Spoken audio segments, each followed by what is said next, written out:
Welcome to Julie's Cooking Show. Char! Magluluto po tayo ngayon ng adobong bistek at yan po ang mga ingredients.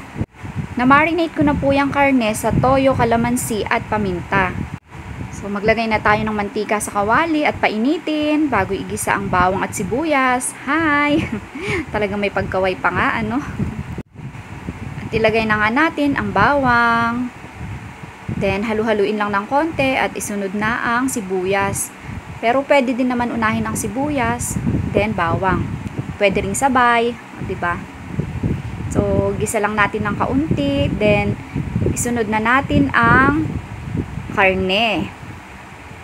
So, kailangan daw nakasmile pag nagluluto para masarap ang kalalabasan ng niluto.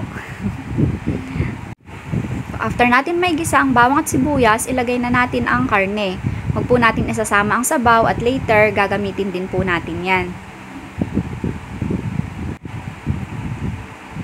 At pagkatapos po ilagay lahat, halu-haluin lang natin. Ayan, sangkot siya nating mabuti at takpan. Check na natin at ayan, nasangkot siya ng mabuti kaya naman pwede na natin lagyan ng sabaw, tubig. Yan, lagay natin at ilagay din natin yung pinagbabaran. Para mas masarap, syempre. Ayan, halu-haluin lang natin at lagyan ulit natin ng sabaw. Kasi hintay natin kumuluyaan para palambutin yung karne. Pwede na rin natin ilagay ang paminta. Then, takpan na lang ulit natin hanggang sa lumambot ang karne. So, check natin after 30 minutes. Ayan. Wow, malambot na. So, lagyan natin ng kalamansi. Kalamansi juice.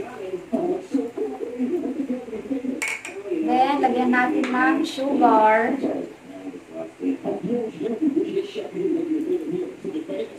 Para nag-aagaw ang panis at asin.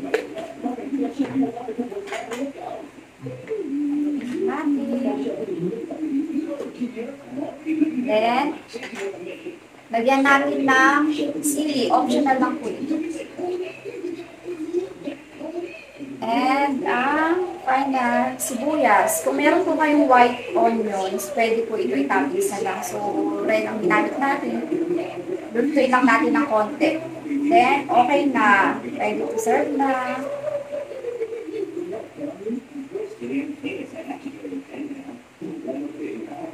Tapos, takpan lang natin ng kaunti.